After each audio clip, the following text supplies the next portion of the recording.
Okay. So, how's everybody doing? Moving right along with the Sacred Heart devotion. Don't quit. Don't be hot and cold. And jump in and out of devotion. All right? We don't want to do that. We last spoke about visits to the Blessed Sacrament. And and the means by which we develop this true love for Jesus Christ. And then we last finished off with pure love visits, going to visit him just out of love. All right. And then we come to the fourth means of developing this true love of Jesus Christ. And I will just read this one. Fourth. Fidelity in acquitting ourselves exactly of the practices of this devotion. Acquitting oneself.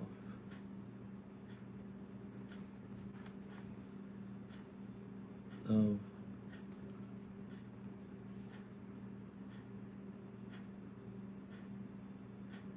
practices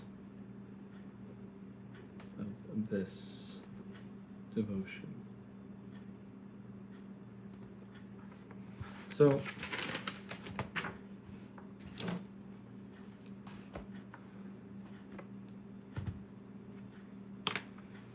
the fourth means is fidelity in acquitting ourselves exactly of the practices which Jesus Christ has revealed to be pleasing to him, and to be most proper to honor his Sacred Heart, and to inflame us in a short time with his ardent love.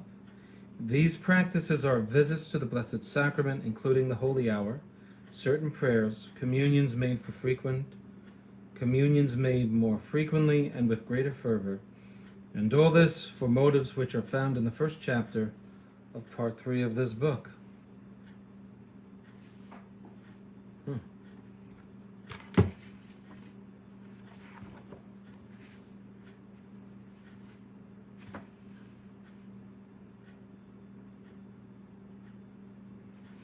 First chapter, part 3.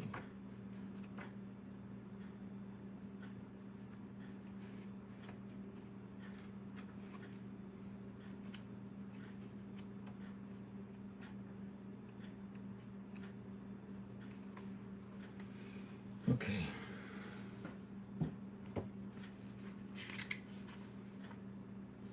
True mortification. Okay, this gets very involved. Okay. So the fourth means is fidelity in acquitting ourselves. Hey Siri, define acquit. Free someone from a criminal charge by a verdict of not guilty. Would you like to hear the remaining one?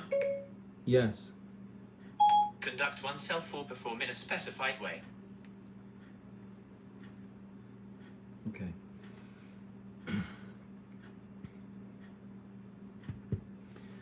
So the fourth means is fidelity in acquitting ourselves exactly of the practices which Jesus Christ has revealed to be pleasing to him, and to be most proper to honor his Sacred Heart, and to inflame us in a short time with his ardent love.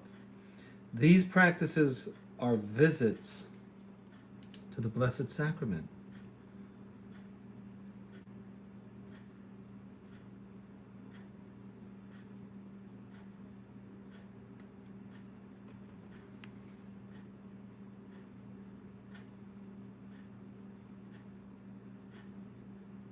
In other words, we have to do these things and be faithful to doing them. That's what they're talking about. So, visits to the church. Nobody does this. People aren't doing this.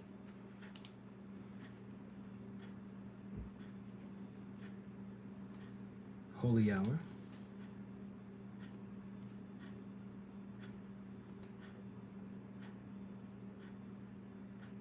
Certain prayers.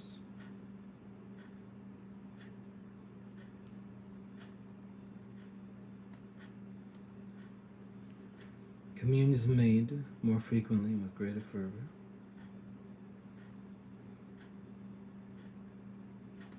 Receiving Holy Communion.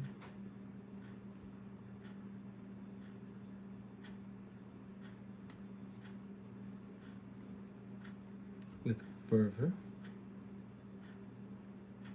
and frequency.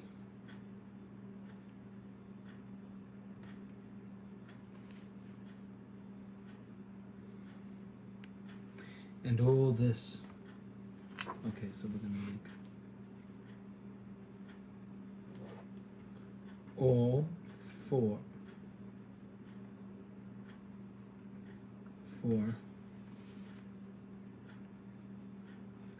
motives which are found in the first chapter, part 3, for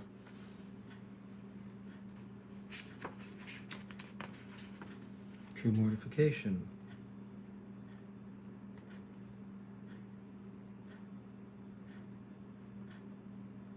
see the purposes of this you cannot read this book without doing an outline. True mortification, sincere humility,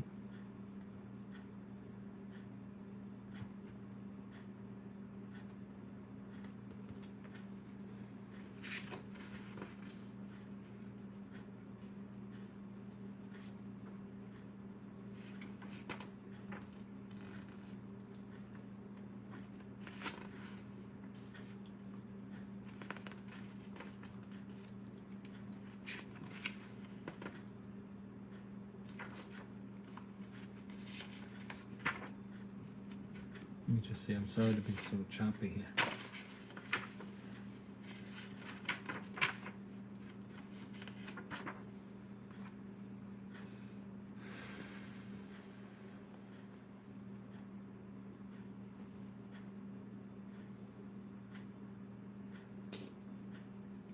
So we want true mortification.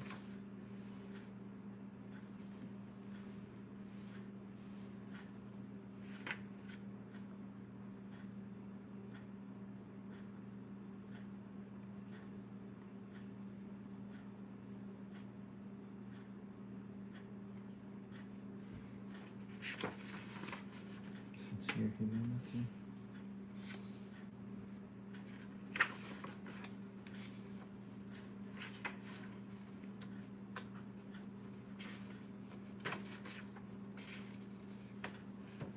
True mortification and sincere humility. That's what they're talking about. Okay? So the fourth means of acquiring an ardent love for Jesus Christ, the Sacred Heart, is acquitting oneself of the practices of this devotion. I don't like the choice of that word. I mean, that's the word they used back then. It would really, today they would say, fidelity to the exercise of the devotion, not acquitting oneself. In other words, you're quitting yourself, saying, I did everything that I'm supposed to do. That's what they're saying. And so you visit the church, holy hour, certain prayers, and receiving Holy Communion with fervor and frequency for the purpose of chapter 3, no, part 1 of chapter 3, which is for the purpose of true mortification and sincere humility. Okay? And then you're on the right path here.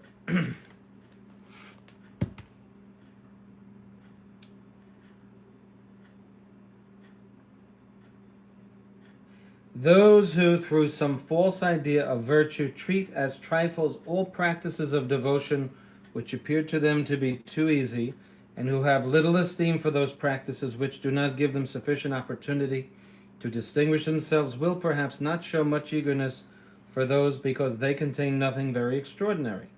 They imagine that what everyone is able to do is not as efficacious, is not an efficacious means to become what few people are in effect. Without examining the true cause of this illusion, might we not give them a reply like that given to Naaman, who had similar ideas? Let me read that again. Those people who, through some false idea of virtue, treat as trifles all practices of devotion, which appear to them to be too easy, and who have little esteem for those practices which do not give them sufficient opportunity to distinguish themselves, will perhaps not show much eagerness for these because they contain nothing extraordinary. They imagine that what everyone is able to do is not as an efficacious means to become what few people are in effect. In other words, he's saying, some people might say, that's so easy. I want to fast. I want to sleep with a hair shirt or something like that. He says, without examining the true cause of this illusion, might we not give them a reply like that given to Naaman, who had a similar idea? If something very difficult were proposed to you to do in order to obtain such a great favor, you should not refuse to do it. For a much stronger reason, you should at least try whether this means proposed by our divine Lord himself is efficacious, since it costs so little. And they give the reference 4 Kings 5:13.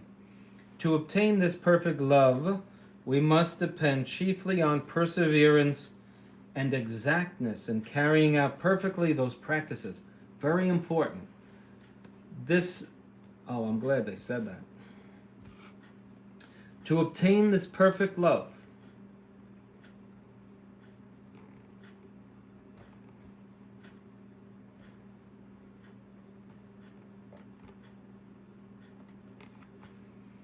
we must depend chiefly on perseverance.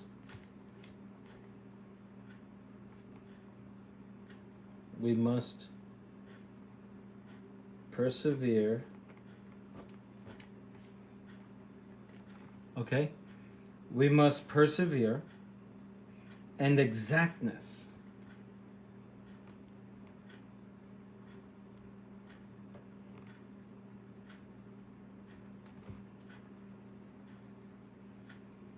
In carrying out perfectly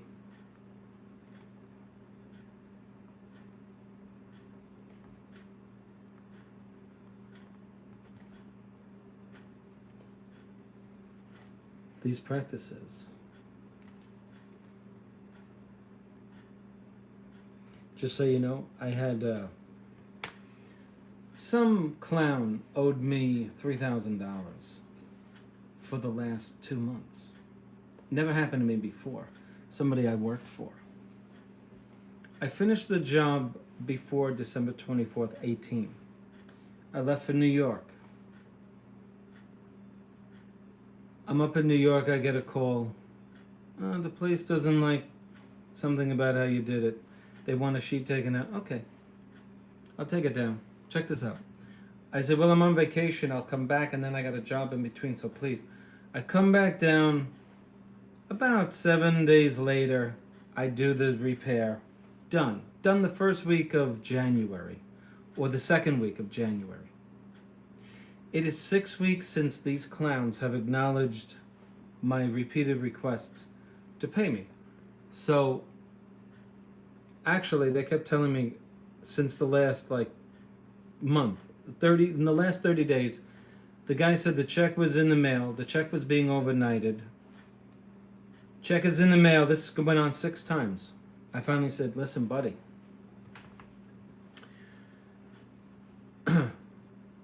I'm going to call the store that I did the wallpaper in, and I'm going to talk about my workers' comp case.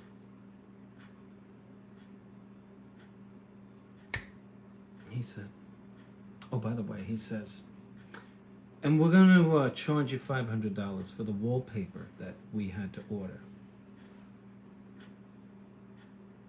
Because we had to take a sheet down. Nobody ever does that. Like in commercial jobs, sometimes the wall isn't right. Somebody has a problem with this. You don't charge them enough, so you don't put that much effort into it. It depends. It all depends. You want perfection, you got to pay for that. So anyway, they say, put some new paper up. As long as they got the paper, nobody ever charges you for it. So check this out. He says, we're going to take $500 off because they charged us, which he said he didn't even know about it. Like they charged him. So he's got me on a 3-way conversation, me and the 2 clowns that hired me, one of whom was supervising the job. I never met the guy who's supposed to pay me. So he says, we're going to take that off. I said, okay. Good. What's the bottom line? 2,500. Okay, I need to get paid. That was 4 weeks ago. No pay, no pay, no pay. Just kept saying, yeah, the check is in the mail, the check is in the mail. Today I told him, I said, I'm wondering if something's wrong with you. I said, let me tell you something. Number one, I want the full amount of money, the $3,000. That's number one. I said, I want a full check. You better give me a full check. I said, nobody kept nobody charged you for wallpaper. I said, number two, if I don't have this money by tomorrow, overnight it to me. I'm calling the store I did it for, and I am going to talk to them about the workers' comp case. The guy showed me a copy of the check and he overnighted it, finally. And what I was referring to was that, hey, people get hurt on jobs and then all of a sudden there's a lawsuit, and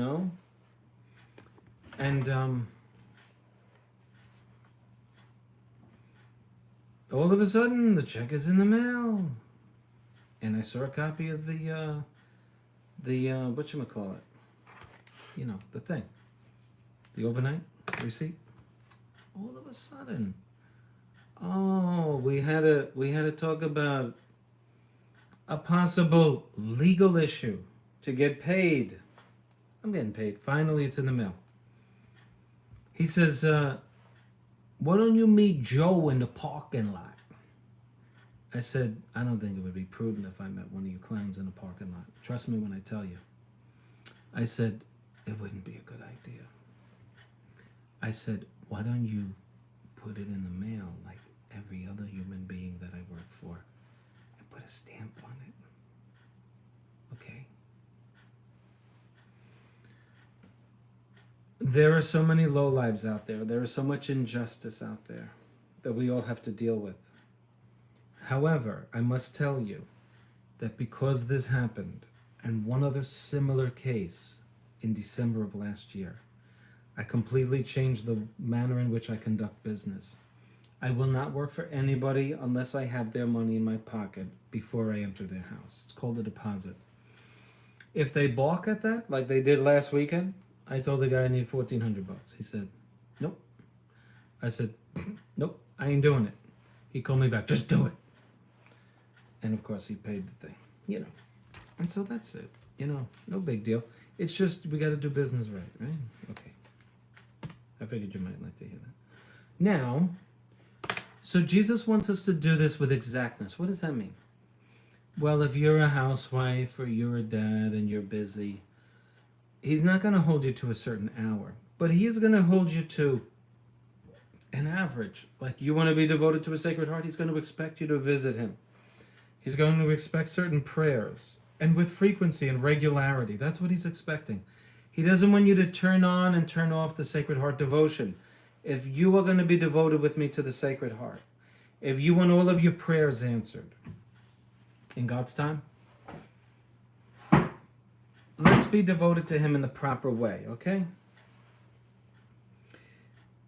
Now, to obtain this perfect love, we must depend chiefly on perseverance and exactness in carrying out perfectly those practices. This fidelity is usually what is most agreeable to God and most meritorious in these exercises of devotion. He's saying, this is very pleasing to God.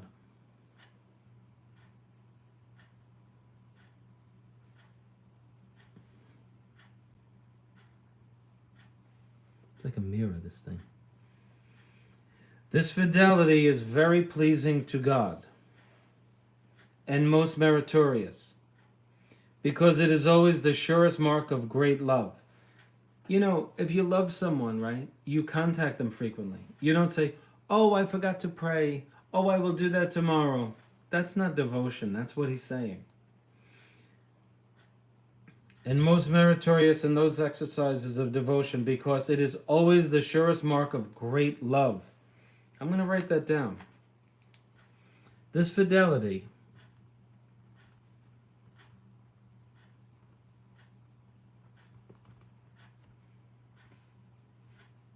is usually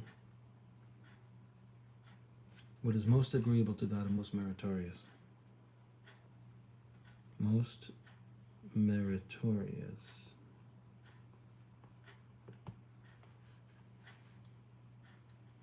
In these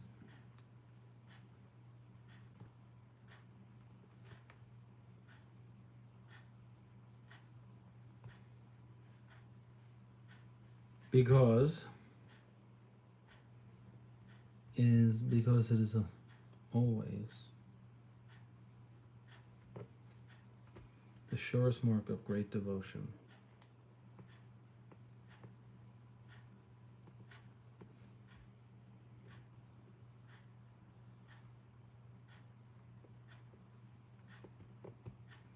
Okay?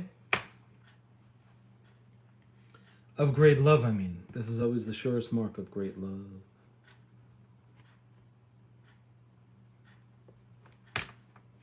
It is much better to do less and to be more constant. You see that? He wants us to be devoted to him. Not just, oh, I was devoted in July because I wanted this. That's not what this is about. This is about, to be honest with you, this is about a love affair. This is about falling in love with the Sacred Heart. That's really what it's about. You will develop a tender love. It says it in this book. Sweetness and consolation. It's promised. Okay? And so you develop a tenderness toward our Lord Jesus Christ. And this is what we all should have. And Jesus is starving for attention. And I say that in reality because he's so lonely. His human heart is so lonely in the Blessed Sacrament that he is so pleased when we come and visit him just to say I love you, to say hello regularly. Okay? That's what he's talking about here. Do it regularly. It is much better to do less and to be more constant or frequent, on a regular basis. Our good works are more perfect when they are less accompanied with self-love. People who are constantly changing either their practices of devotion or the time of these practices are assuredly people who are acting only by the movement of their own free will. For what other motive could they have for these changes? It is then properly in perseverance that this generous fidelity consists. Okay, it is in perseverance that this generous fidelity consists, which is the most certain mark of great love for Jesus Christ. Very important to make note of this. It is then properly in perseverance that this generous fidelity consists. So perseverance means what? Fidelity.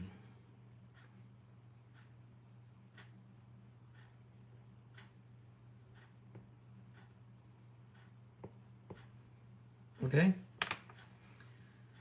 Which is the most certain mark of great love for Jesus Christ. If we consider seriously what we do for God, however great our work may seem, we shall see that it is, after all, very little. But in another sense, we can truly say that it is not a little thing to pay no heed, either to the disposition in which we find ourselves, or to our present sentiments, or to the 100 other specious pretexts which present themselves every day, and which our natural inconstancy represents as legitimate reasons for changing, or at least for interrupting the practices of this devotion. Absolutely true.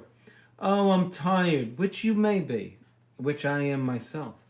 I'm not going to go to the Blessed Sacrament tonight. Guess what happens? You don't go tonight, you don't go tomorrow, you skip a week. All of a sudden, I was devoted a few weeks ago, last month, 2 months ago. You lose it. It's literally something you nurture despite the fact that you may not want to be there. To be always constant, whether we are sad or in good humor, whether we are full of energy or fatigued, whether we are in peace or troubled, and to carry out towards Jesus Christ certain little duties imposed on us by our love and gratitude for him, is to be truly faithful to him, is truly to love Jesus Christ. Please, if you're the type of person that skips his rosary, skips his devotional practices, skips his morning prayers, skips his evening prayers, skips grace, doesn't pray for 2 days and then gets back into it. That is not showing true love to Jesus Christ. How would you like it if you were married and you ignored your wife for a few days and then said, "Oh, I love you"? And people say, you say you love me, but you don't show it. Isn't it the same thing we're talking about here? All right, how far are we gone? 25 minutes? Okay. The next one is true devotion to the Blessed Virgin Mary, a tender devotion, but it's several pages long, and I want to give that its own video because, well, it's many pages long. And I just want you to have it on a separate video.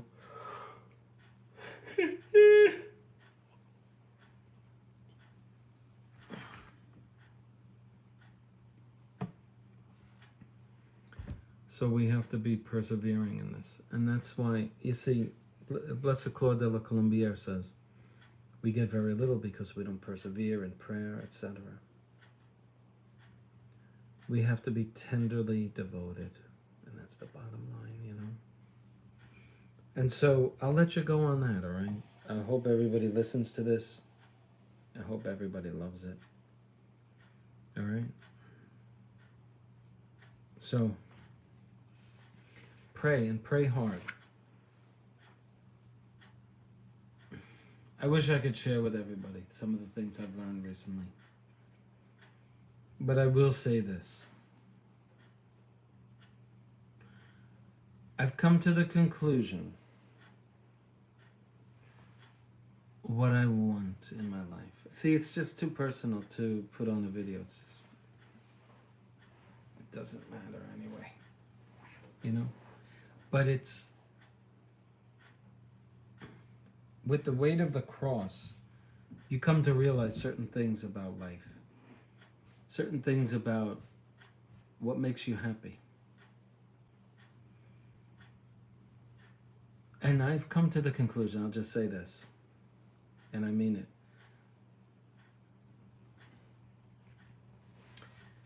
That there is really nothing about this world.